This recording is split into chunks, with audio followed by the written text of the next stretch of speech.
सगळ्यांना, मी वैष्णवी, माझ्या चॅनलमध्ये आज खरंच तुमचे मनापासून स्वागत आहे। तुमचा आजचा दिवस खरंच शुभ जाओ हे मी स्वामीचरणी प्रार्थना करते आणि व्हिडिओला सुरुवात करते।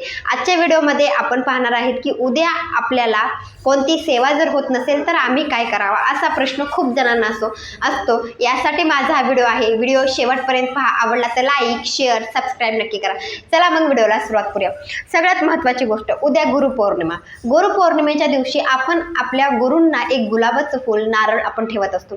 तर खूप जण असे भक्त आहेत जी स्वामींना मानतात आणि प्रत्येक वर्षी गुरुपौर्णिमेच्या दिवशी स्वामींना प्रत्येक वर्षी गुरु करतात आणि आपण पण त्याच्यातलेच आहेत जी स्वामींना मानत असतो। स्वामींसाठी जेवढे सेवा आहेत तेवढ्या सेवा आपण करत असतो।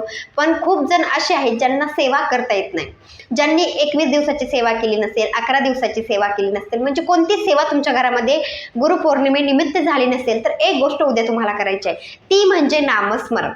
आता तुम्हाला मी आधीही सांगितलं, आताही सांगते की स्वामी चरित्र असेल, तारक मंत्र असेल, 11 माळी जप असेल, ह्या गोष्टी गुरुपद दिल्यानंतर आपल्याला दिवसभरात कधीही सेवा करायची आहे।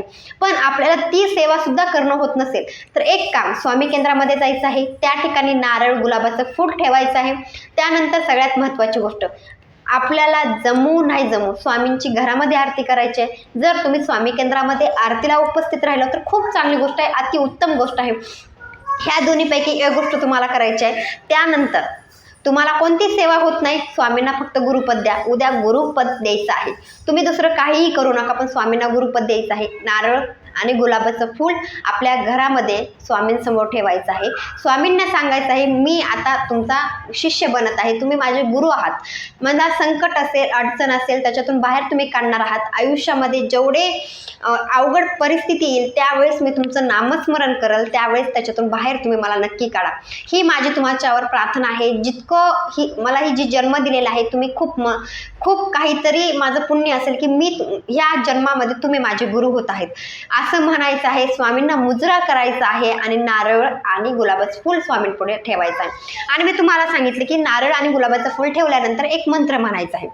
म्हणजे मंत्र काय म्हणायचं आहे, अकाल मृत्यू हरणम सर्व व्याधी विनाशनम श्री स्वामी समर्थ पादोदकम तीर्थम जठरे ध्यार्यामहम शिरसाट धार्यामहम, हा मंत्र आपल्याला म्हणायचा आहे।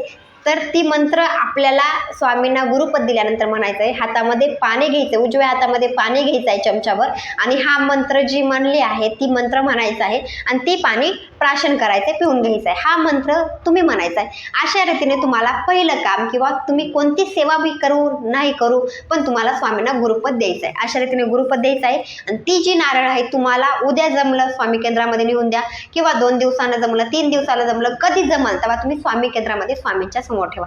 आता आणखी एक प्रश्न असतो की आमच्या जवळ स्वामी केंद्र नाही, मग आम्ही काय करावं? तर तुम्ही दत्त महाराजांच्या तिथं सुद्धा नारळ ठेवला तरी चालेल, कोणतीही गोष्ट केली तरी चालेल। दत्त महाराज सुद्धा आपले स्वामींचेच अवतार आहेत, म्हणून तुम्ही दत्त महाराजांच्या मंदिरात नेऊन ठेवला तरी चालेल।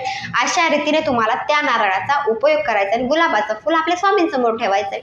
ही झालं गुरुपद, दुसरं काहीच करायचं नाही। नारळ, गुलाबाचं फुल आणि हा मंत्र म्हणायचा आहे आणि ती जी पाणी आहे मंत्र म्हणत असताना ती पाणी पिऊन घ्यायचं आहे। एवढीच गोष्ट आहे। गुरुपद उद्या तुम्ही नक्की द्या। तुम्ही कोणती सेवा नका करू, पण स्वामींना गुरुपद द्या। ते झाल्यानंतर एक लक्षात ठेवा, आपण खूप गोष्टी करत असतो, म्हणजे खूप गोष्टी म्हणजे स्वामींची सेवा तुम्हाला करू वाटत असते पण आपल्याला होत नाही। आता उद्या तुम्ही कोणती सेवा केली नाही, आतापर्यंत आम्ही स्वामी चरित्र वाचलं नाही, मग आम्ही काय करावं?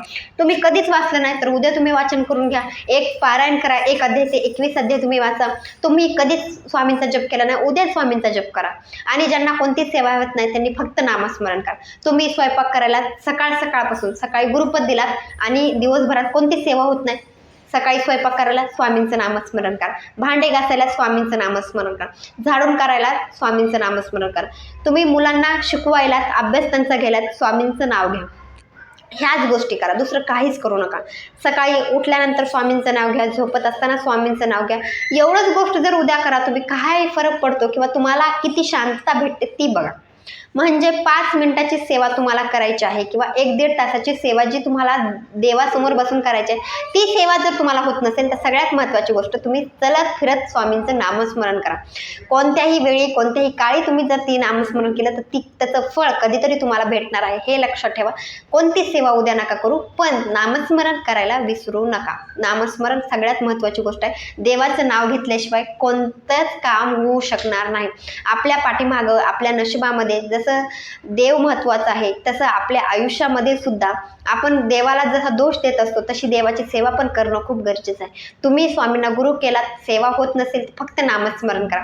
5 मिनिट तुम्हाला कोणतंच करणं होत नाही, फक्त स्वामींसमोर बसा 5 मिनिट आणि श्री स्वामी समर्थ, श्री स्वामी समर्थ हा मंत्र म्हणा. काहीही करू नका सेवा, फक्त एवढं नामस्मरण करा. नामस्मरणामध्ये खूप शक्ती आहे, हे लक्षात ठेवा. माझा व्हिडिओ आवडला असेल लाईक शेअर सबस्क्राईब नक्की करा. भेटूया नंतरच्या व्हिडिओमध्ये. सगळ्यात महत्त्वाची गोष्ट, काही प्रश्न असतील तर कमेंटमध्ये नक्की विचारा.